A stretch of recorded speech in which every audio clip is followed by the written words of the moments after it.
The 60th anniversary of Star Trek was celebrated at the Italian Global Series Festival in Riccione.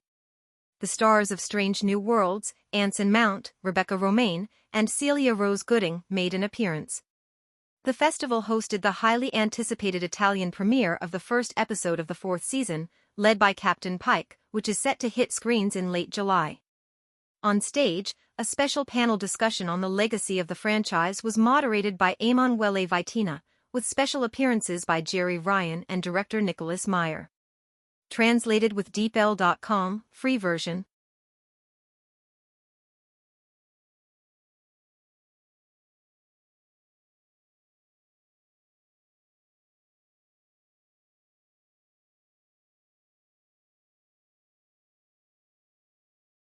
Un'evoluzione grandissima, un arco di 25 anni, più di 100 episodi, e vive questa evoluzione, no? E allora e passa dall'azione, perché nasce come personaggio di azione, all'introspezione. Ecco, allora mi chiedevo, proprio un'attrice come te che ha dovuto raccontare un arco così, come hai lavorato sulla voce di Sette di Nove, metaforicamente ma anche fisicamente, per fare questo passaggio, no? Da una Sette così robotica di Voyager a una più umana e intima di Picard.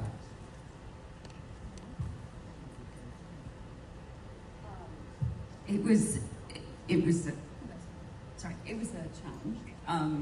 It was very scary initially. I had a really hard time when I first saw the script for Picard finding her voice, because it was so different, as you said, from the robotic Seven of Nine. And she was very, her voice was very consistent for those 4 years on Voyager. And so it really took me a beat to figure out how I was going to make this make sense for me as a character.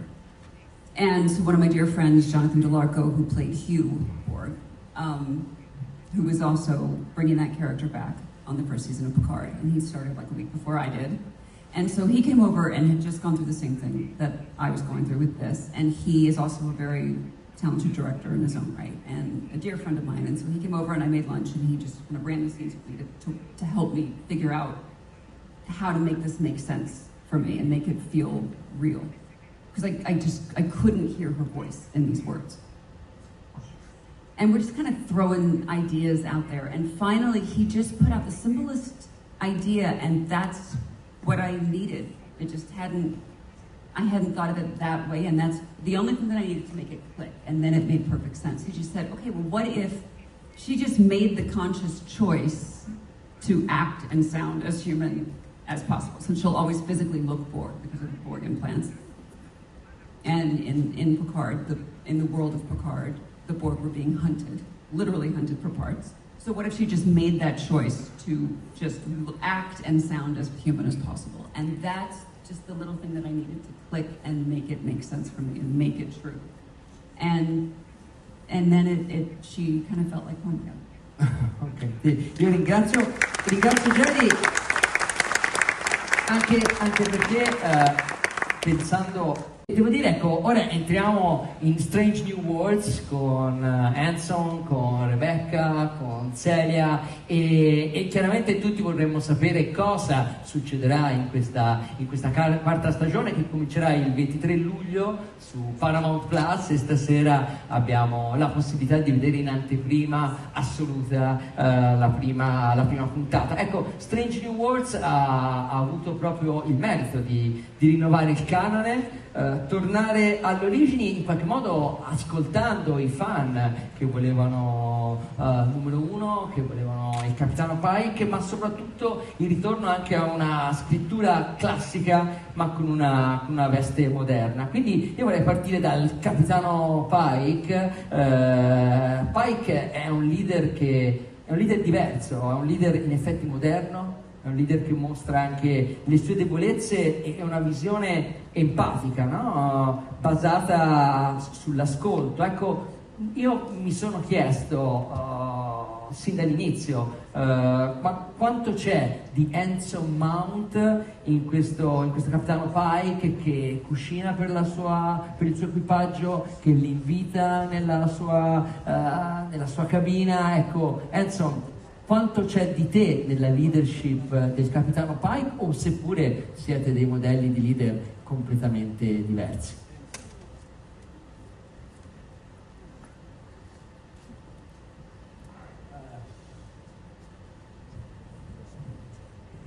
My wife will tell you I'm not alone.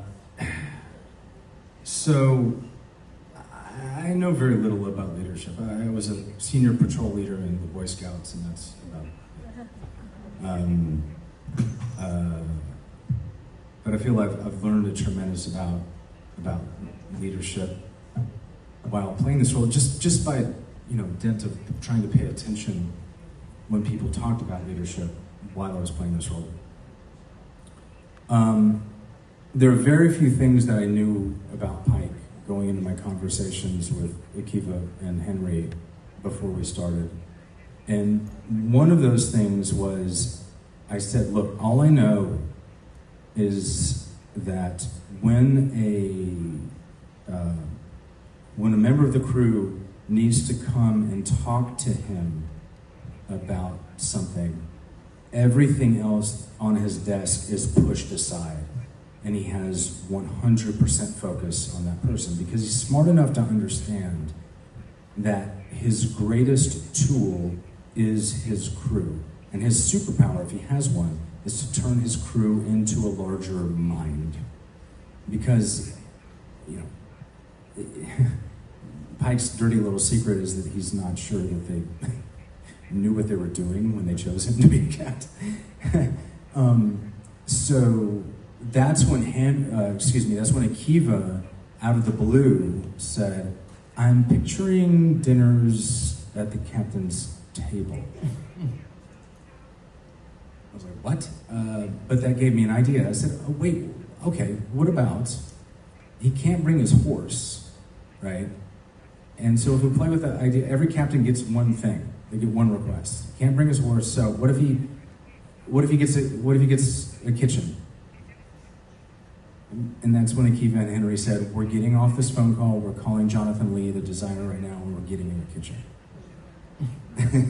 And that's where that came. That's just the type of leadership that we have with Akiva and Henry. They are so confident in their craft that they often come to us and go, "Give us ideas. Best idea wins. Go." They're not protective at all. So everything was very much dialogue. I mean, we were lobbying for a musical episode, and they gave us one.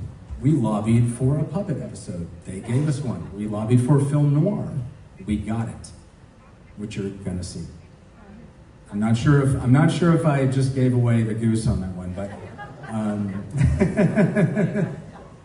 I learned a lot by watching my showrunners. I'll tell you that. And so thanks, Anson. Roddenberry's original vision for Trek. Majel Barrett Roddenberry and Captain Pike were the original pilot, which was scrapped. According to what I heard, test audiences and executives did not believe that a woman could be in a position of command. So they scrapped it. And it's taken this long for us to finally get to flesh out these characters 60 years later. Yeah. It's the longest pilot to series jump in history, I would have to say. So I think that in keeping with Roddenberry's original vision, we now finally get to have an Enterprise bridge crew that is full of women. And men, of course. It's a mixed bag, as it always should have been. And it works. Yeah. Thank you. Shooting, and so it was a real gift to be able to grow with her and reflect honestly on my experience and my own imposter syndrome being so early in my career, stepping into an iconic franchise, playing an iconic character. I think it was really easy to go to that place of, I don't know if this is right for me, so many people who I respect and adore and have grown up watching are now my peers. It's kind of insane. It felt very real because it was very real. And as the time passed, as I got more confident with her, her story became more confident. And it was a really beautiful weaving pattern of our similarities and our differences, but we always had that curiosity and crave for communication and understanding. And Uhura has her 37 languages, and I'm lucky enough to be on a platform with millions of people watching our show. It's been incredible. I hope that fans in season 4 see the growth that I've been yearning for years now. It's been the pleasure of a lifetime. May I have something? Thank you.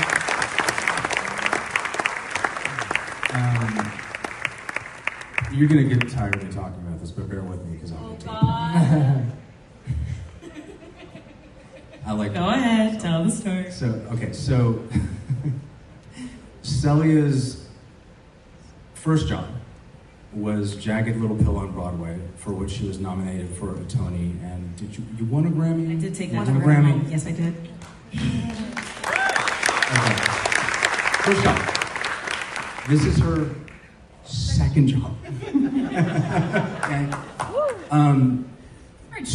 Hollywood story, actually, I think, isn't it? Yeah. My admiration is that to come into a situation like that where you've never done the form, and you have to play a novice. You must tap into the energy of your own novice-ship. And that required a level of confidence on your part that I could not have summoned at your age. I am so excited to watch your career happen. I'll cry here on stage in front of these people. Thank you, Anson.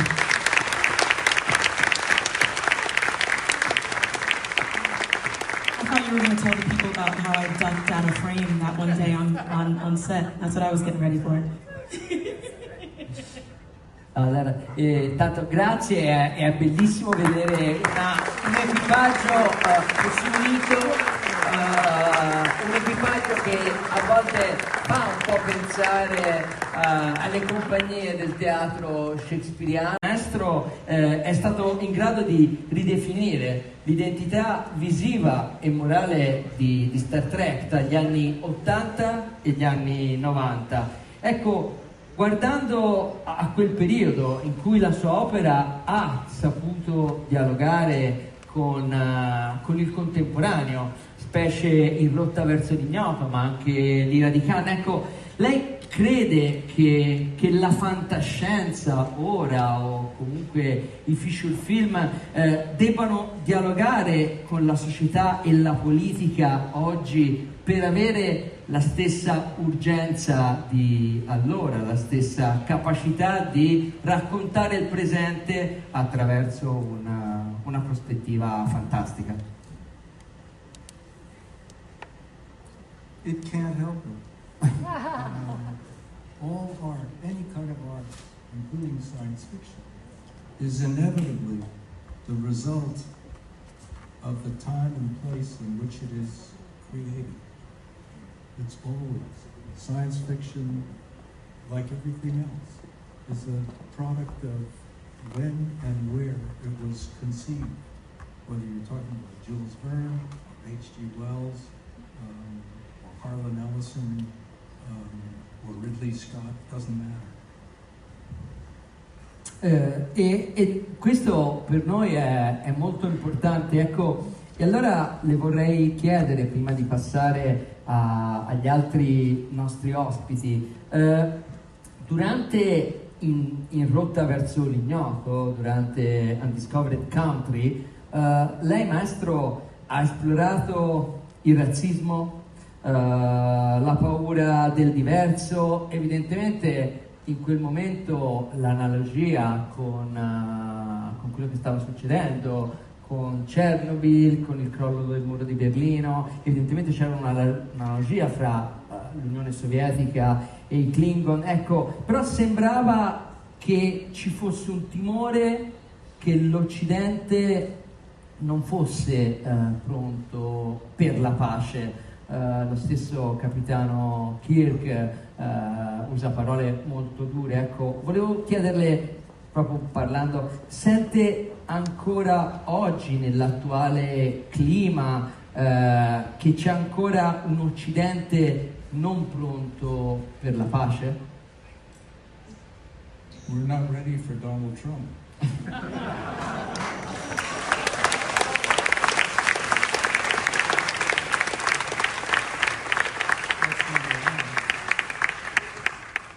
What was interesting about Star Trek VI was that we knew exactly what we were talking about. What if the wall, which is to say the Berlin Wall, came down in outer space? Who am I if I have no enemy to define me? And we actually predicted the Soviet coup before it happened. We were in the cutting room when poor Mr. Gorbachev disappeared, and nobody knew if he was alive or dead. And all Paramount could think of was, this is incredible for the movie. But nobody seemed to be worried about poor Mr. Gorbachev, whether he was alive or dead. But it was like good for the movie. But the coup in our film happened before it happened in Russia, because we just thought it was coming.